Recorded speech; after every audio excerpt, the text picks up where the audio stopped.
Nizamabad mayor పీఠంపై చిక్కుముడి విడింది. Mayor పీఠం కాంగ్రెస్ హస్తగతం చేసుకుంది. కాంగ్రెస్ ఎంఐఎం మధ్య పొత్తు ఫలించింది. ఇరు పార్టీలు మేయర్, డిప్యూటీ మేయర్ పదవులను పంచుకునేందుకు అంగీకారం కుదుర్చుకున్నాయి.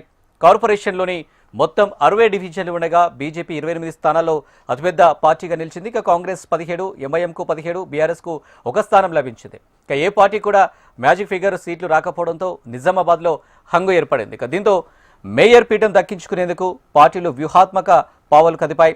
కాంగ్రెస్ మేయర్ అభ్యర్థిగా ప్రకటించిన శమంత ఎన్నికల్లో ఓడిపోవడంతో పార్టీలోని మరికొందరు మేయర్ స్థానానికి పోటీపడ్డారు. 22 వార్డు నుంచి గెలిచిన ఉమారారిని మేయర్ అభ్యర్థిగా కాంగ్రెస్ అధిష్టానం నిర్ణయించింది. Nizamabad urban MLA Suryanarayana, Armoor MLA Paidi Rakesh Reddy, కాంగ్రెస్కు చెందిన Nizamabad rural MLA Bhupathi Reddy, MLC Mahesh Kumar ex officio ఓట్లు నమోదు చేసుకున్నారు.